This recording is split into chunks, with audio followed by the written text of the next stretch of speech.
Channel. இன்னைக்கு நம்ம பண்ணக்கூடிய ரெசிபி என்னன்னு பார்த்தீங்கன்னா உப்பு சீடை. உப்பு சீடை எண்ணெயில் பொரிக்கும் போது பெரும்பாலும் வெடிக்கும். ஒரு சின்ன சின்ன டிப்ஸை நம்ம ஃபாலோ பண்ணி செஞ்சோம்னா வெடிக்காத மாதிரி சூப்பராக செய்யலாம். ஸோ எப்படி செய்யறதுன்னு பார்க்கலாம் வாங்க.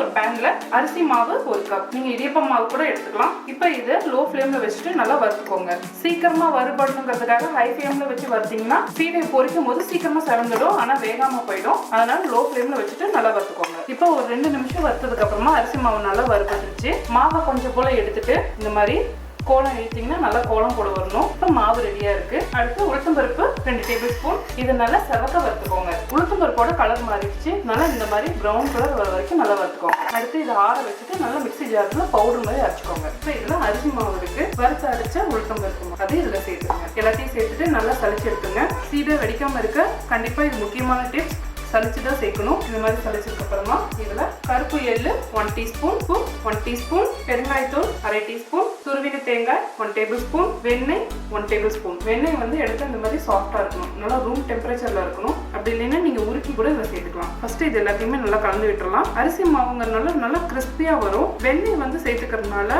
கொஞ்சம் சீடை வந்து சாஃப்டா இருக்கும். இதை இந்த மாதிரி கலந்து விடும்போது இதுல இருந்து வர வாசனை ரொம்ப சூப்பரா இருக்கும். நல்லா இந்த மாதிரி மிக்ஸ் பண்ணதுக்கு அப்புறமா இப்போ இதுல கொஞ்சம் கொஞ்சமா தண்ணி சேர்த்து இதை நல்லா பிசைஞ்சிடலாம். ஒரு தடவை தண்ணி ஊற்றி நல்லா மிக்ஸ் பண்ணதுக்கு அப்புறமா தேவைன்னா மறுபடியும் தண்ணி சேர்த்துக்கலாம். இதை வந்து ஒரு சப்பாத்தி மாவு பதத்துக்கு நம்ம பிசைஞ்சிக்கலாம். அதனால இந்த மாதிரி பிசைஞ்சுக்கோங்க, நல்லா சாஃப்டா இருக்க மாதிரி. மாவு கொஞ்சமா எடுத்துக்கோங்க, ரொம்ப பெருசா எடுத்தீங்கன்னா சீடை வந்து நல்லா இருக்காது. மாவை சின்னதா எடுத்துட்டு இந்த மாதிரி உருட்டி பாருங்க. ரொம்ப ப்ரெஷர் கொடுத்து உருட்டக்கூடாது, லைட்டா இந்த மாதிரி உருட்டினாவே போதும். அவ்வளவுதான், பர்ஃபெக்டா வந்திருக்கு. இதே மாதிரி எல்லா மாவையும் உருண்டை பண்ணி வச்சுக்கோங்க. மாவோட அளவு எல்லாமே ஒரே சைஸா எடுத்துக்கோங்க. சீடையை ஏன் இந்த மாதிரி உருட்டணும்னு கேட்டீங்கன்னா உள்ளங்கையில வச்சு உருட்டும் போது ஹை ப்ரெஷர் ஆகிடும். ஸோ இந்த மாதிரி உருட்டும் போது வெடிக்காமல் இருக்கும்.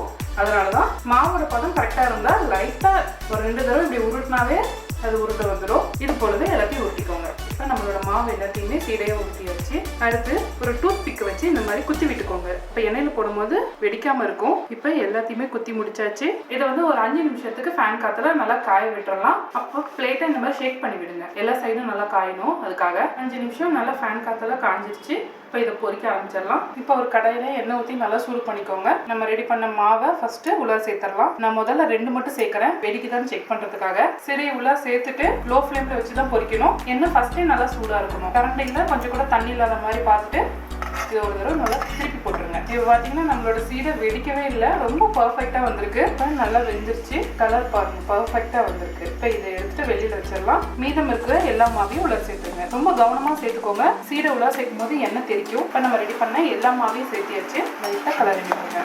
நல்லா அதே போல் பொன்னிறமாக வர வரைக்கும் நல்லா பொரிச்சுக்கோங்க. சீடை எப்பயுமே எண்ணெய் இந்த அளவுக்கு முழுகிற அளவுக்கு இருக்கணும். அப்போதான் எல்லா சைடும் ஒரே ஈவன் கலராக வேகும். நல்லா மிதமான சூட்டில் நம்ம சீடையெல்லாம் சூப்பராக பொரிஞ்சு வந்துருச்சு. இந்த மாதிரி கலர்ல பொரிச்சு எடுத்துக்கோங்க. அவ்வளவுதான், நம்மளோட சூப்பரான சீடை வெடிக்காம பர்ஃபெக்டா எப்படி செய்யணுங்கிறத இந்த வீடியோ பார்த்து நீங்களும் வீட்டுல செஞ்சு பாருங்க.